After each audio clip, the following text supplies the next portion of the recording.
Hello everyone, আজকে আমরা শুরু করতে চলেছি WBPSC এটি রিক্রুটমেন্ট সিরিজের 2015 সালের কোয়েশ্চেনের পার্ট থ্রি আমরা শুরু করব কোয়েশ্চেন নাম্বার 40 থেকে।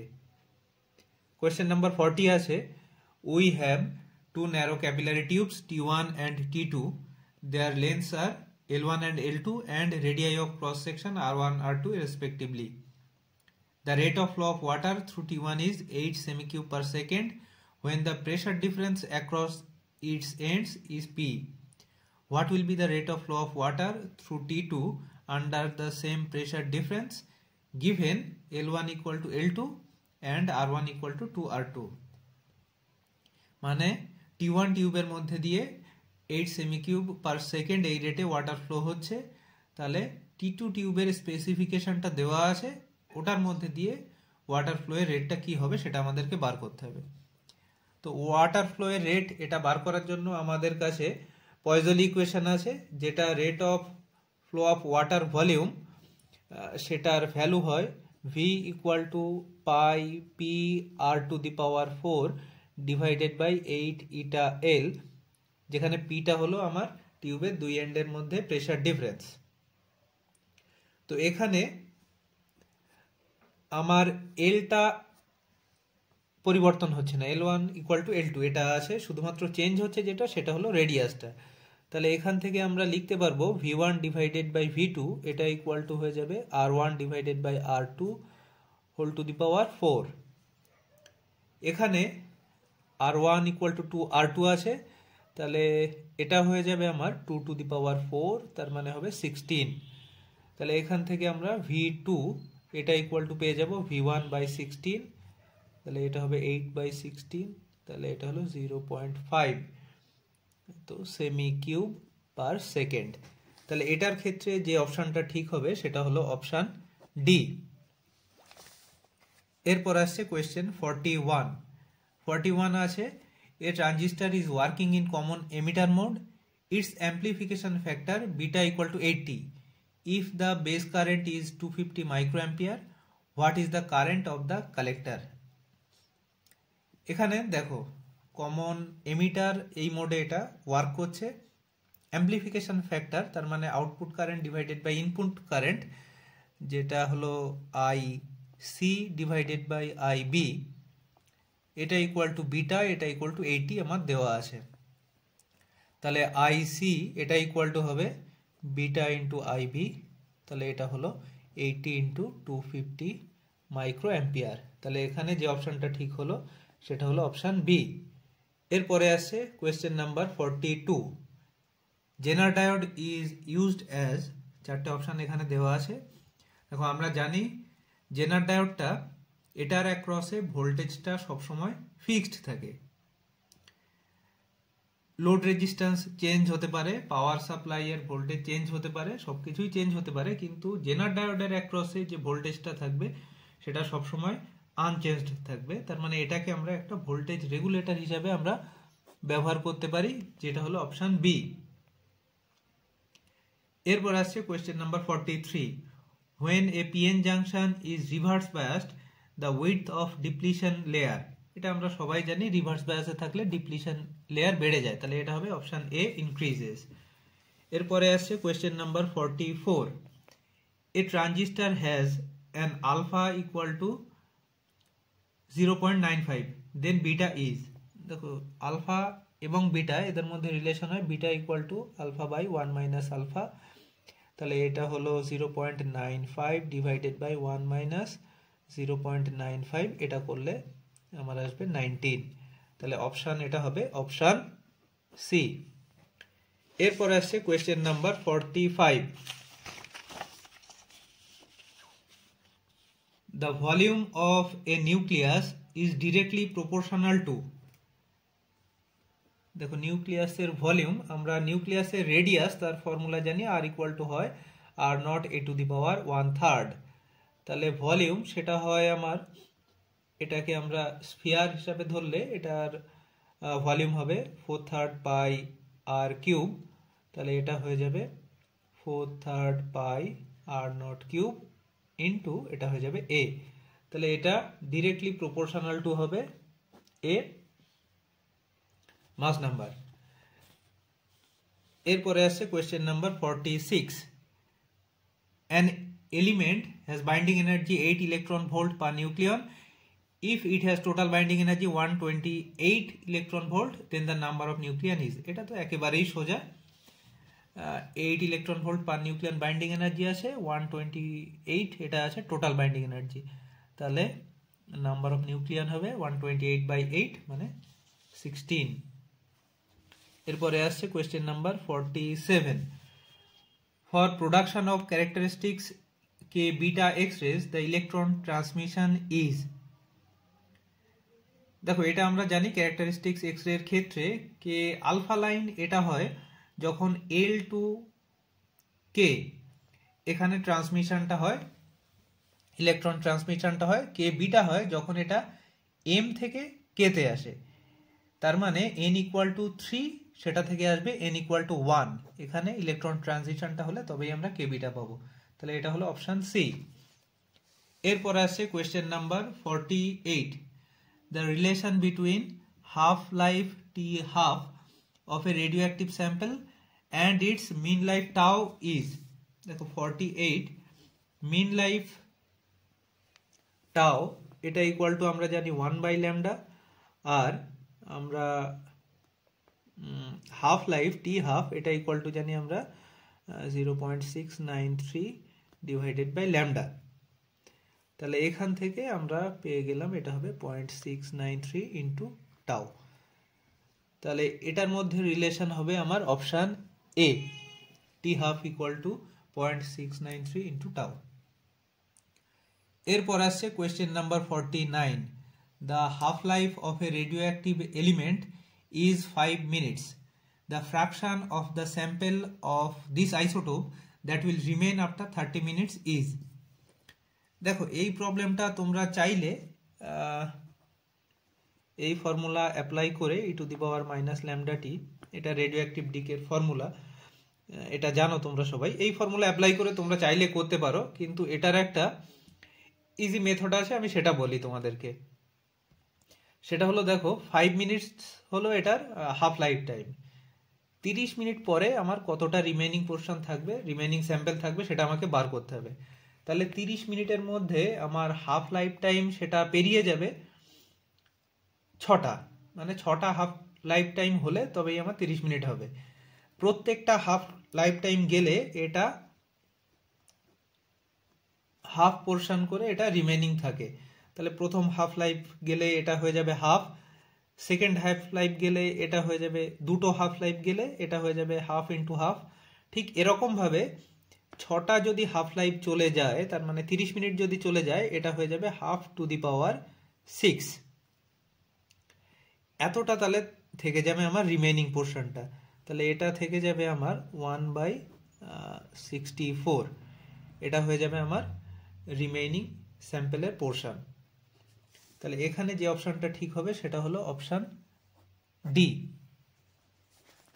এরপরে আসছে কোয়েশ্চেন নাম্বার 50।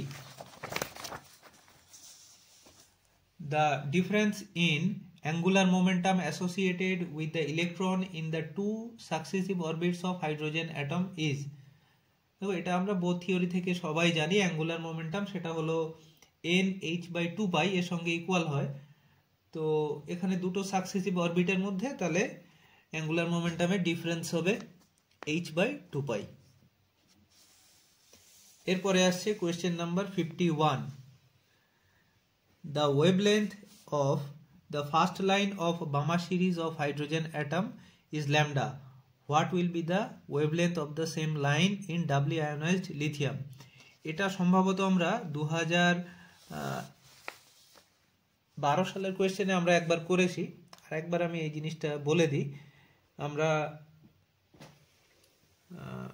হাইড্রোজেন লাইক অ্যাটমের ক্ষেত্রে তার স্পেকট্রাল লাইনের ফর্মুলা আমরা জানি 1/λ, এটা ইকুয়াল টু হয় Rz², 1/n1² মাইনাস 1/n2²।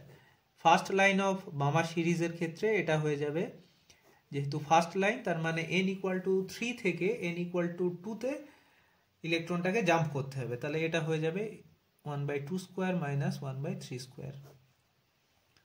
দ্বিতীয় ক্ষেত্রেও আমরা যেহেতু ফার্স্ট লাইন অফ বামার সিরিজ এটা আমরা বার করতে চাইছি, তাহলে আমার এই পোর্শনটা সেম থেকে যাচ্ছে, তাহলে আমরা বলবো 1/λ এটা প্রপোর্শনাল টু হয়ে যাবে জেড স্কোয়ার। এখন ডাবলি আয়োনাইজড যদি লিথিয়াম হয়, তাহলে লিথিয়ামের জেড ইকুয়াল টু 3, বাইরের কক্ষে দুটো ইলেকট্রন এটা যদি বাইরে বার করে দেয়, তখন এর বাইরের কক্ষে থাকবে একটা ইলেকট্রন, তার মানে হাইড্রোজেন লাইক অ্যাটমের মতো এটা হবে, এবং এর ক্ষেত্রে আমরা বোর থিওরিটাকে অ্যাপ্লাই করতে পারবো। তখন আমার তাহলে ফর্মুলাটা এখানে হয়ে যাবে 1/λ এটা প্রপোর্শনাল টু হয়ে যাবে জেড স্কোয়ার। লিথিয়ামের ক্ষেত্রে জেড ইকুয়াল টু 3 পুট করব, পুট করলে আমরা পেয়ে যাব লিথিয়ামের ক্ষেত্রে এটা হয়ে যাবে জেড স্কোয়ার, এটা হবে 9 করলে এটা হয়ে যাবে আমার আলটিমেটলি আসবে ল্যামডা ডিভাইডেড বাই 9। এটা আমি আগেও একবার করে দিয়েছি, তোমরাও আরেকবার করে দেখে নিও। তাহলে এখানে যে অপশনটা ঠিক হবে সেটা হলো অপশন সি। এরপরে আসছে question 52, the de Broglie wavelength of electron and proton are same, which quantity will be same for both. এটা তো আমরা সবাই জানি ডি ব্রগলির হাইপোথিসিস থেকে, এটা হলো lambda equal to H divided by P. তাহলে ল্যামডা যদি সেম থাকে, পিটাও প্রত্যেকের ক্ষেত্রে সেম থাকবে, তার মানে এখানে মোমেন্টামটা হয়ে যাবে সেম, সেটা হলো অপশন বি। এরপরে আছে কোয়েশ্চেন নাম্বার 53, সেটা আছে the de Broglie wavelength of 1 kg mass moving with a velocity of 10 metre per second is. দেখো এটা উপরের এই ফর্মুলাটা পুট করেই আমরা পেয়ে যাব, সেটা হলো এইচ এর ভ্যালু হলো 6.6 ইন্টু 10⁻⁻34 ডিভাইডেড বাই আমার এখানে পি এর জায়গাতে আমরা এম ইন্টু ভি পুট করব, এম এর ভ্যালু দেওয়া আছে 1 কেজি, ভি এর ভ্যালু দেওয়া আছে 10, তাহলে এটা হলো 6.6 ইন্টু 10⁻⁻35 এত মিটার। তাহলে এখানে যে অপশনটা ঠিক হবে সেটা হলো অপশন সি। এরপর আসছে question number 54, the ratio of wavelength of light and that of characteristics X rays is। দেখো এখানে ওয়েভলেন্থ অফ লাইট এটা রেঞ্জ আমরা জানি, এটা হয় 350 ন্যানোমিটার টু 750 ন্যানোমিটার, আর এক্স এর ক্ষেত্রে আমরা জানি এটার রেঞ্জ হয় 0.01 ন্যানোমিটার টু আমার হয় মোটামুটি 10 ন্যানোমিটার এই রেঞ্জের। তো এবার আমি এগুলোর অ্যাভারেজ নিয়ে এটার একটা রিলেশন আমি বার করার চেষ্টা করি। সেটা হলো এটার ক্ষেত্রে আমি এটার অ্যাভারেজ নিলাম মোটামুটি ভিজিবল লাইটের ক্ষেত্রে 500 ন্যানোমিটার, এটার ক্ষেত্রে ক্যারেক্টারিস্টিক্স এক্স রে এটার যেহেতু এনার্জি অনেক বেশি থাকে, শর্টার ওয়েভলেন্থের দিকে হবে এটা, আমি ক্যালকুলেশনের সুবিধার জন্য আমি এটা নিলাম 0.5 ন্যানোমিটার। তাহলে এই দুটোর মধ্যে রেশিও করলে আমার এটা যে অপশনটা ঠিক হবে সেটা হলো 10,000, অপশন ডি। এরপরে আসছে question 55, the maximum energy of the X-ray photons is 2 kilo electron volt. What is the accelerating potential applied across the tube? দেখো এটা আমরা এক্স-রে প্রোডাকশনের সময় আমরা জানি যে অ্যাক্সিলারেটিং যে ইলেকট্রনটা আছে সেই ইলেকট্রনটা এসে ধাক্কা খেয়ে তার পুরো এনার্জিটাই যদি ফোটনে কনভার্ট করে দেয়, তখন আমরা ম্যাক্সিমাম এনার্জি ফোটনটা আমরা পাবো। তাহলে ইলেকট্রনটা যদি ভি পোটেনশিয়াল ডিফারেন্সের মধ্যে অ্যাক্সিলারেটেড হয়, তখন ইলেকট্রনের এনার্জি হয়ে যাবে ই ইন্টু ভি, এবং এই এনার্জির ইলেকট্রনটা এটা যদি পুরোটাই ফোটনের এনার্জিতে কনভার্ট হয়ে যায়, তখন আমরা ম্যাক্সিমাম ফোটন এনার্জি সেটা পাবো, সেটা হলো এইচ নিউ। তাহলে H new equal to E into V, এটা দেওয়া আছে আমার 2 কিলো ইলেকট্রন ভোল্ট। তাহলে পোটেনশিয়াল ডিফারেন্স যেটা থাকবে সেটা হলো 2 কিলো ভোল্ট এটা। তাহলে এখানে যে অপশনটা ঠিক হবে সেটা হলো অপশন বি। এরপরে আসছে question number 56, the time constant of a L R circuit is. দেখো টাইম কনস্ট্যান্ট মানে অ্যাকচুয়ালি আমরা মেজার করি যে কতটা কুইকলি সার্কিটটা তার স্টেডি স্টেটে রিচ করে যাচ্ছে। তো সেটা এলার সার্কিটের ক্ষেত্রে আমরা মেজার করি, সেটার ভ্যালু হয় এল ডিভাইডেড বাই আর। এটা আমরা সিআর সার্কিটের ক্ষেত্রে আমরা দেখব সেটা হয়ে যায় আর ইন্টু সি। তাহলে এখানে এলার সার্কিট আছে, অপশান হয়ে যাবে অপশান বি, এল বাই আর। এরপরে আসছে question number 57, series AC circuit has inductance L, resistance R and angular frequency W. The quality factor Q is. দেখো কোয়ালিটি ফ্যাক্টর মানে আমরা আসলে যেটা মেজার করি সেটা হলো যে রেজোন্যান্স পিক আমরা যেটা পাই সেটার শার্পনেস, কতটা শার্পলি রেজোন্যান্স পিকটা আসে সেটা আমরা মেজার করি কোয়ালিটি ফ্যাক্টর দিয়ে। এটা আমরা আগেও করেছি, আরেকবার আমি রিপিট করি। এটা কোয়ালিটি ফ্যাক্টরের ভ্যালু এটা আমার হয় ওমেগা এল ডিভাইডেড বাই আর, অথবা আমরা লিখি 1 বাই ওমেগা আর সি যদি ক্যাপাসিটেটিভ সার্কিট থাকে। তাহলে এখানে যেহেতু এটা এলআর সার্কিট আছে, তাহলে আমার যে অপশনটা ঠিক হবে সেটা হলো অপশন বি। আচ্ছা, এরপর আসছে question number 58, the impedance of an AC circuit is 200 ohm and the phase angle between the current and EMF is 60 degree. The resistance of the circuit is. দেখো 58, এখানে সার্কিটের পাওয়ার ফ্যাক্টরের একটা ফর্মুলা আমরা জানি cos phi, সেটা ইকুয়াল টু হয় আর divided by impedance Z. তো এখানে আমার ইম্পিডেন্স দেওয়া আছে 200, রেজিস্ট্যান্সটা বার করতে হবে। ফাই দেওয়া আছে এটা 60 ডিগ্রি, তাহলে cos 60 ডিগ্রি এটা ইকুয়াল টু হলো আর ডিভাইডেড বাই 200। তাহলে cos 60 ডিগ্রি এটার ভ্যালু হলো হাফ, এটা ইকুয়াল টু হলো আর বাই 200। তাহলে আর ইকুয়াল টু হলো আমার 100 ওহম। তাহলে এখানে যে অপশনটা ঠিক হবে সেটা হলো অপশন বি। আজকে তাহলে এই কোয়েশ্চেন নাম্বার 58 এটা অবধি থাক। নেক্সট পার্টে আমরা আলোচনা করব কোয়েশ্চেন নাম্বার 59 থেকে। Thank you.